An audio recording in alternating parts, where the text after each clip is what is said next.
Sveiki visi žiūrintis mūsų pirmąjį Žvėrynas kalba epizodą. Šiandieną pas mus svečiuojasi neįprastas veikėjas. Jis moka skaičiuoti bei atlikti matematinius sprendimus. Tai jūs klausite, o tai kas to nemoka? Na, įdomus dalykas, tai kad jis turi 4 kojas.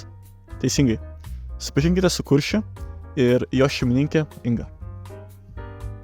Labadiena, sveiki. Žvėrynas kalba, ar ne? Labai gerai, tikriausiai, kaip sakiau, labai tinka Kuršis į mokyklos gimnazijos pavadinimo temą. Žvėrynas kalba.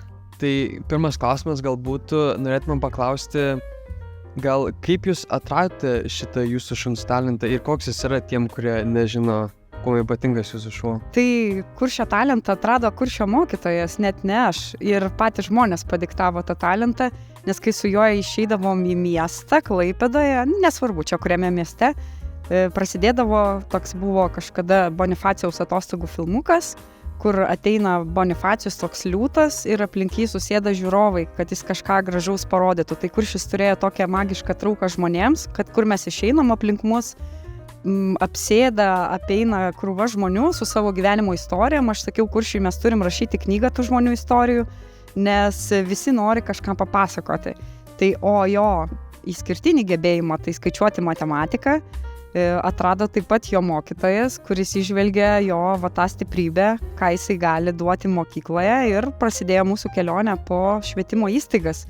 Ir gal tas jo neįprastumas ne tik matematikos skaičiavimas, bet tai, kad jis turi žmonių, tai yra Klaipėdos Verdenės progimnazijos baigimo diplomą. Tai tikriausiai tai ir yra vienas unikaliausių bruožų, kai 4 kojom jūsų svečias yra baigęs žmonių mokyklą. Taip, tai jūsų šuo to kaip gana didelis šuo. Tai mus dabar domina vienas dalykas, tai kiek jam yra metų ir kiek jis metų mokosi matematikos ir kitų dalykų.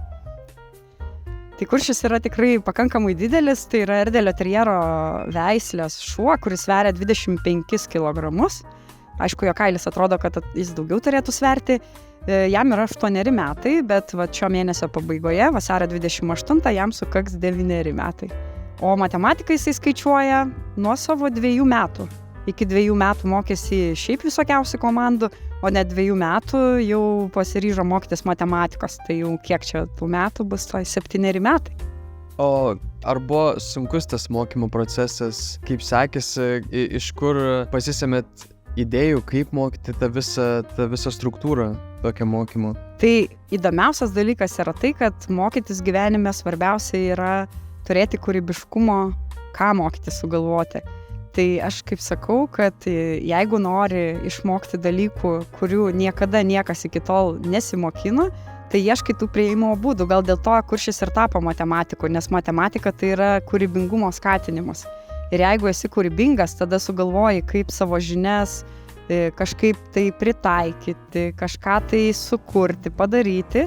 Tai Kuršis yra pavyzdys, ir kai mes rodom jo matematinius gebėjimus, iš tikrųjų kalbam apie tai, kaip svarbu yra mokytis matematikos, kad to kūrybiškumo užtektų. Ir jo gebėjimas matematinių žinių toks pakankamai aukšto lygio, nes jis traukia šaknis, žodžiu, sudeda, atima, daugina, dalina, žodinius uždavinius sprendžia. Jo visi šitie gebėjimai kalba apie tai kokios neribotos yra žmogaus galimybės, jeigu šuo gali tiek daug. O iš tiesų tai viskas apie tai, kad kūrybiškumas skatina kūrybiškumą. Tai viena mintis, kad jis turėtų mokėti matematikos, sukūrė visą legendą, ką jis dar gali mokyti, nes dar mes šiandien neparodėm, kaip jisai skatina skaityti, kaip skatina kurti istorijas, turėti vaizduotę ir, žodžiu, dar daug kitų jo savybių yra, kurias irgi susijusios su kūrybiškumu. Taip, tai jūs minėjote, kad šitas šuo Kuršis, jis moka skaityti. Tai galite biškį plačiau apie tai? Jis ne tai, kad moka skaitytis, jis moka labai gerai klausytis ir moka skatinti kurti istorijas. Jis yra istorijų pasakojimo iniciatorius, nes tai, ką mes matėm, ką jisai geba, moksleiviai prastai, kai analizuoja kūrinius, iš jų sukuria istorijas, kurias kaip pridėtinė realybė tampa Kuršio gebėjimai. Ir tai skatina vaizduotę suprasti kitaip kūrinius. Ir tada moksleiviai ar vaikai, ar vyresni, netgi suaugę, su juo kartu iš tiesų kūrinius ir skaitimą visiškai kitaip mato, negu kad įprastai, kad tai yra privalomoji literatūra, tai su 12-okais labai mėgstam tos kūrinius analizuoti, kad peržiūrėti juos, permastyti skirtingus kampus. Ir vėl tai yra kūrybiškumo kompetencija ir gebėjimas.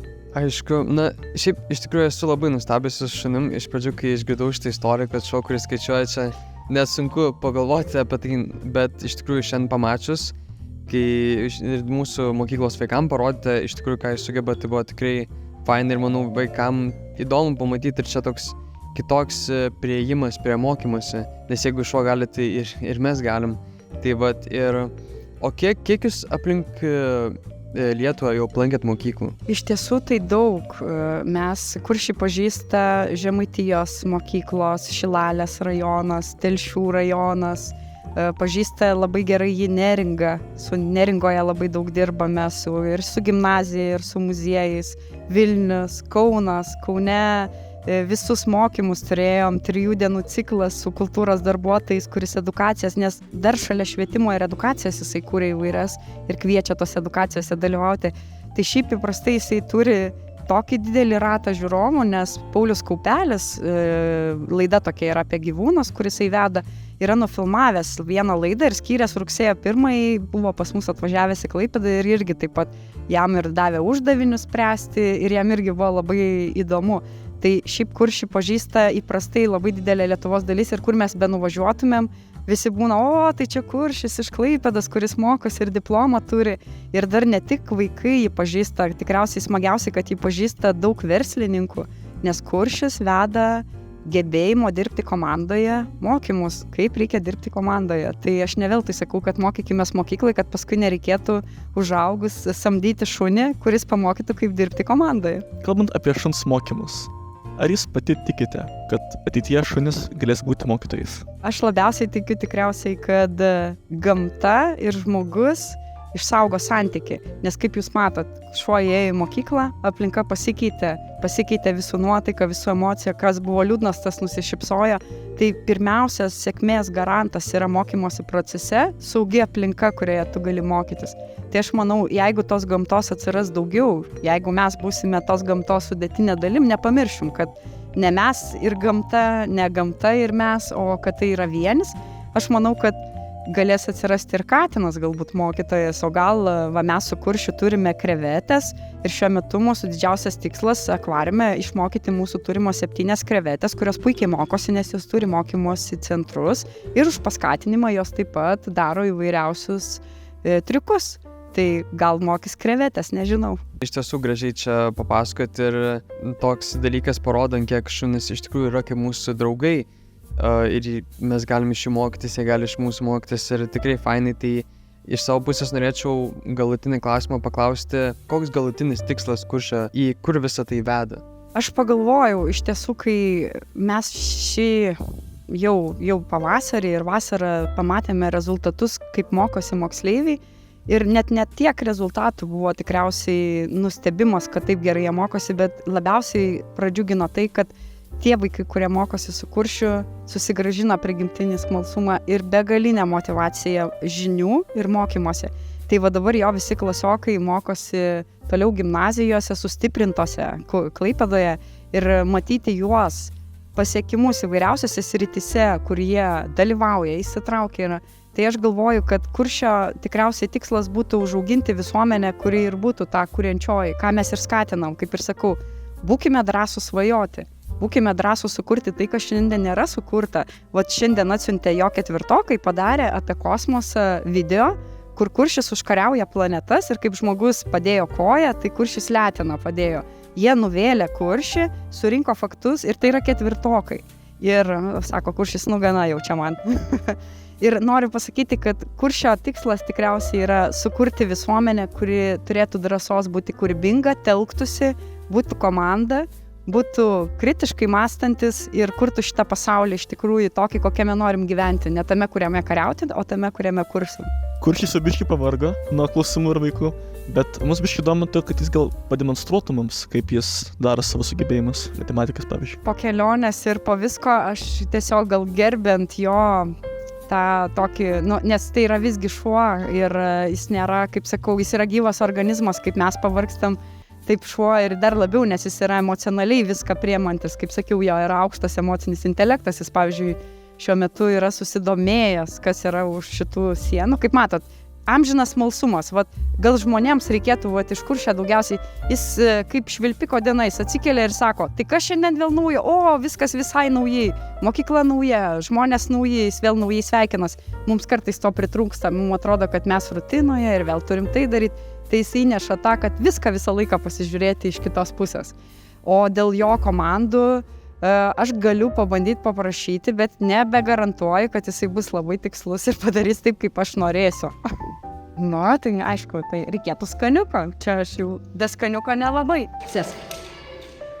Ir tada duokim tą tikriausiai matematinę užduotį, nes čia ir yra smarbiausia, ar ne? Na, tai kolega. Gerai, reikim 2 plus 3. O ši 2 plus 3.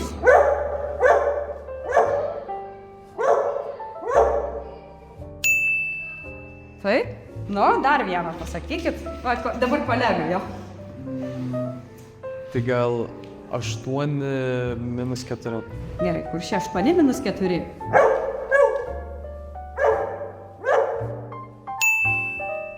Tai smagu. Tai norėtume tikrai padėkoti jums iš mūsų mokinių pusės, senato, direktorės. Tikrai buvo labai faina ir smagu, kad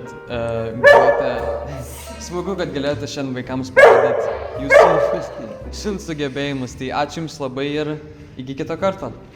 Tai ačiū jums, kur šis pakalbėjo, čia už mus visus užbaigė laidą. Jisai, jeigu pastebėjot, nieks nepastebėjo, jis yra kairė ranka. Jis nieko nedaro su dešinė, viskas su kairė. Dabar kairė ranka ir gabus matematikai. Taip.